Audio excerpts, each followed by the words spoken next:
Regarde bien ce livre. Regarde ce livre. C'est le livre de la première day. Oui, comme tu le vois si bien. Alors, si elle te dit, en 3 mois, nous allons traiter tous les exercices difficiles de ce livre, quittant du premier module jusqu'au dernier module. Au niveau de la membrane, ici précisément, au niveau de chaque phospholipide,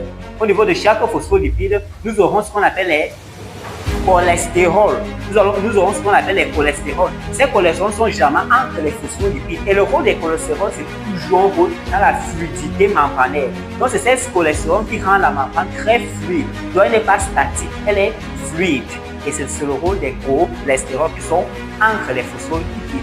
Alors, comme j'ai dit, c'est ce qu'on appelle vraiment les crêtes mitochondriales.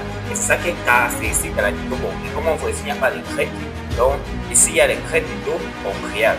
Ici, nous avons l'ADN, mitochondrial et nous avons la matrice mitochondriale. Je tiens à préciser que cet ADN mitochondrial lui donne la capacité d'effectuer sa propre réplication, même sa propre transcription par la suite. Voilà pourquoi on dit l'ADN est semi-autonome. Elle est semi-autonome parce qu'il possède son propre matériel génétique, lui rendant capable d'effectuer certains mécanismes comme la réplication, la transcription et même la synthèse de certains protéines. Donc on voit que c'est très important l'ADN mitochondrial. Et pour le chloroplaste, nous avons la membrane externe chloroplasmique, la membrane interne chloroplasmique, l'espace intermembranaire que je n'ai pas représenté. Ici, c'est le stroma. Donc ici, on voit que ici, c'est on appelle matrice au niveau de la mitochondrie. Et ici, on parle de stroma.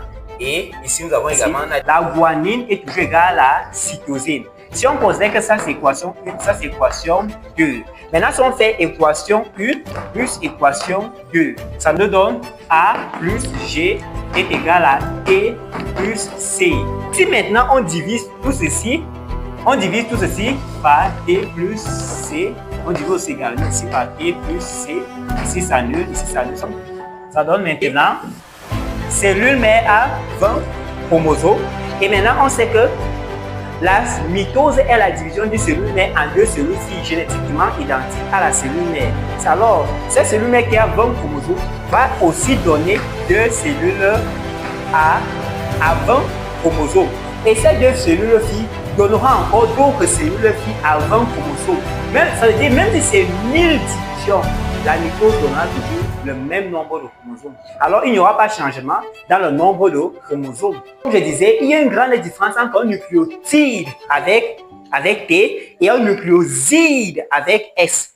Le nucléotide, c'est tout simplement une association entre une base azotée, qui peut être l'adénine, la guanine, la thymine ou la cytosine, d'un sucre qui peut être le ribose, le désoxyribose, donc phosphate. C'est ça le nucléotide. Exemple de nucléotide, nous avons l'ATP qui est l'adénosine triphosphate, l'AMP qui est l'adénosine monophosphate, l'ADP qui est l'adénosine diphosphate. Division du cytoplasme est centrifuge, ça veut dire elle fuit le centre dans la cellule végétale, mais tandis qu'elle est centripète dans la cellule animale. C'est-à-dire la cytose est centripète dans la cellule animale, mais centrifuge dans la cellule végétale.